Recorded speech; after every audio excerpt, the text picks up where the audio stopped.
कोटली लोहारा पाकिस्तान के ज़िला सियालकोट का एक छोटा सा कस्बा है। कोटली लोहारा की वजह शोहरत यहाँ के माहिर लोग हैं जिनका ज़्यादातर टेक्निकल साइड पर रुझान रहा। इसीलिए तो बरतानिया दौर से लेकर अब तक इन लोगों ने ज़्यादातर फ़ौज में ही अपनी खिदमत सरंजाम दी। यहाँ के लोग पूरे पाकिस्तान की इंडस्ट्री से मुंसलिक हैं। इन माहिर लोगों ने खुसूसन पाक फ़ौज के लिए F-86 तैयारे के इंजन की मरम्मत वाली मशीनें, हाइड्रोलिक जैक और आलात तैयार करने में नुमायां मदद की। ये लोग तकरीबन जिसको कहते हैं ना हर फन मौला, मतलब कोई टेक्निकली किसी भी काम में ये अपने माहिर थे। मतलब इनको ये नहीं कि भी सिर्फ ये एक ही काम पे मतलब ये ज़्यादा मशहूर थे। मतलब अगर टेक्निकल लाइन में तकरीबन हर मतलब कोई भी ऐसा काम जो इनको दे दिया जाए तो वो मेरे ख़्याल में इनके लिए मुश्किल नहीं था, कभी उसको वो नहीं कर सकते। और इन्होंने ऐसे ऐसे काम किए भी हैं पूरी दुनिया में ना, अपना लोहा मनवाया। मतलब BP कंपनी थी ब्रिटिश के दौर में जो इनको लेके बड़ी बड़ी दूर तक इन लोगों को भर्ती करके लेके जाया करते थे और वहाँ पे इनसे काम लिया करते थे। तो ज़ाहिर बात है कि इनका एक अपना नाम था, इसीलिए वो लोग इनको ज़्यादा अहमियत देते थे। कहते हैं कि कोटली लोहारा के बानी बुजुर्गों में मीरा साहब और नूर आलम साहब थे। नूर आलम शाह रोंटी सरकार के नाम से जाने जाते हैं। इनके मज़ारात अब भी वहाँ मौजूद हैं। इसकी हिस्ट्री तकरीबन 1000 साल के करीब होगी मेरे ख्याल में, 800-1000 साल के करीब दरमियान में। और यहाँ की जो लोग मतलब यहाँ के आबाई जो लोग हैं वो हंद अवान के नाम से ना वो कौम जो आबाद थी यहाँ पे। सूफ़ी बुज़ुर्ग जो हैं वो इसमें काफ़ी मतलब यहाँ पे इनका नाम है। एक बड़ी मशहूर दरगाह है मीरा साहब के नाम से, जो सैयद अली असगर साहब उनका नाम था और वो बड़े मशहूर सूफ़ी बुज़ुर्ग थे। एक नूर आलम साहब हैं जिनका रोंटी के नाम से मशहूर है। एक पीर गैब है, एक पीर पोला है। इस तरह वो काफ़ी हैं, लेकिन ज़्यादा जो है ना वो मीरा साहब वाले थे, नूर आलम शाह साहब रोंटी वाले, ये बहुत ज़्यादा इनका लोगों का मतलब यहाँ आना जाना और अपनी अकीदत है इनके साथ। कोटली लोहारा में दाखिल होते ही मेन बाज़ार शुरू हो जाता है, जहाँ पर ज़रूरियात ज़िंदगी की तमाम अशिया मुयस्सर हैं। इसके बाद सर फहरिस्त कम्युनिटी सेंटर है जिसे दारुल अमान कहा जाता है, जहाँ पर इलाके के लोग नमाज जनाजा भी अदा करते हैं और ये जगह मीटिंग्स के लिए भी इस्तेमाल होती है।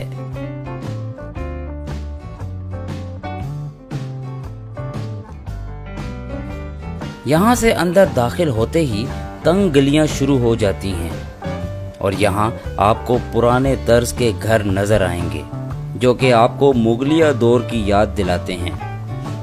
घरों का जितना भी ये जो स्ट्रक्चर है ना, ये सारा तकरीबन मुगलिया दौर का इसमें अंसल ज़्यादा शामिल है, क्योंकि मुग़लों का एक अपना नाम था और वही उसका अक्स जो है ना वो घरों में भी नज़र आ रहा है, कोटली में भी ना।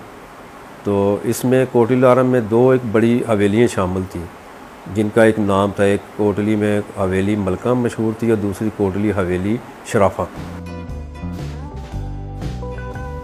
आगे चलते हुए मरकजी जामिया मस्जिद है,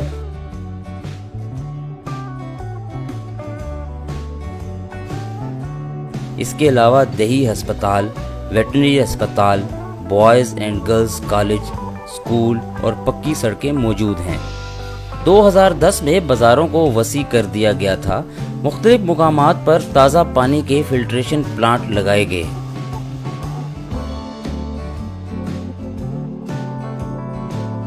कोटली लोहारा की मशहूर शख्सियात में रणधीर सिंह मशहूर पहलवान गुजरे हैं जो कि वीर सिंह के नाम से जाने जाते थे। इसके अलावा सैयद सिब्ते अली सबा जो कि मशहूर शायर थे, उनकी पैदाइश भी कोटली लोहारा की है। तश्ते मुराद उनकी शायरी का मजमुआ है। वो पाक फ़ौज में मुलाजिम थे और अपनी ज़िंदगी के आखिरी अयाम तक Pakistan ordnance factory walk and में तैनात रहे। कोटली लोहारा सदियों से ज़राअत के शोबे में भी खिदमात सर अंजाम दे रहा है। इसके अलावा सर्जिकल आलात बनाने वाली फैक्ट्रियों में भी कारीगर इसी इलाके से ताल्लुक़ रखते हैं। अपने टैलेंट की वजह से कोटली लोहारा के लोग ज़्यादातर बैरूनी ममालिक में भी अपनी खिदमात दे रहे हैं, जिनमें दौलत मुश्तरका के ममालिक, मशरक़ वस्ता और बरतानिया शामिल हैं।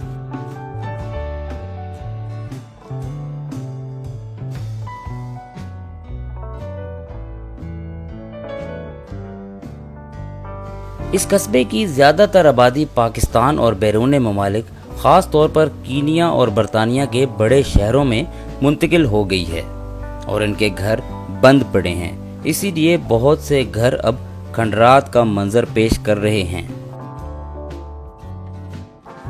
यहाँ पे दो कौमें, बड़ी कौमें जो आबाद हुई, एक मलक फैमिली, दूसरी मुग़ल फैमिली। वो भी तकरीबन 300-350-400 साल के करीब ये लोग आके आबाद हुए। ऐसे लोग भी जिन्होंने एक पूरी दुनिया में जाके अपना लोहा मनवाया। उसमें कुछ लोग अफ्रीका सेटल हो गए, कुछ ईरान चले गए और कुछ गल्फ़ साइड पे। तो बाकी कुछ कौमें ऐसी हैं जो अभी तक वहाँ पे हमारे आबाद हैं। कोटली लोहारा में 3 बड़े कब्रिस्तान हैं, जो कि इसकी वजह शोहरत भी है, चूँकि कोटली लोहारा को 2 बड़ी कौमों ने आबाद किया, जिनमें मलक फैमिली और मुग़ल फैमिलीज शामिल हैं। इसीलिए इनके आबाओ अजदाद ने अपनी मदद आप के तहत कब्रिस्तान के लिए ज़मीनें वक्फ कर दी थी। मुग़लों के कब्रिस्तान को कलरी कहा जाता है और मलकों के कब्रिस्तान को पतन कहा जाता है। इसके अलावा मीरा साहब कब्रिस्तान में बाकी कौमों के बुजुर्ग मुदफ़न हैं। ये जो कब्रिस्तान है, ये इन लोगों ने अपनी मदद आपके तहत ख़रीदे और इसमें गवर्नमेंट वगैरह या हुकूमत का कोई अमल दखल नहीं है। ये लोग ख़ुद अपनी मदद आपके तहत इन्होंने सारी वो अपने कब्रिस्तानों का देखभाल, जो भी जितना भी काम है, ये ख़ुद करते हैं। और ये बड़ी मतलब ये आज का नहीं, तकरीबन 300-400 साल पुराने कब्रिस्तान है और उससे भी पहले होंगे लाजमी, ज़रा बात है। लेकिन अब तो वो बहुत बड़े कब्रिस्तान बन गए हैं, जो कि ये ख़ुद अपनी मदद आपके तहत। और ये एक और बात बताऊं कि कोटली लोहारा इसमें जो हॉस्पिटल है, ये भी हमारी फैमिली मलक बरादरी ने इसको ज़मीन इसको जो डोनेट की थी। कोटली लोहारा 2 ज़ेली कस्बों पर मुश्तमिल है। एक कोटली लोहारा मगरबी, जिसे लोकल ज़ुबान में लैंदी कोल्ली, और दूसरी कोटली लोहारा मशरकी, चढ़दी कोल्ली कहा जाता है। यहाँ के लोग लोहे की मसनूआत भी तैयार करते हैं, जिनमें छुरियाँ, कांटे और जेवर बनाने वाले आलात, संदूक, प्लेटें, इंक स्टैंड वगैरह और बहुत सी दूसरी अशिया शामिल हैं।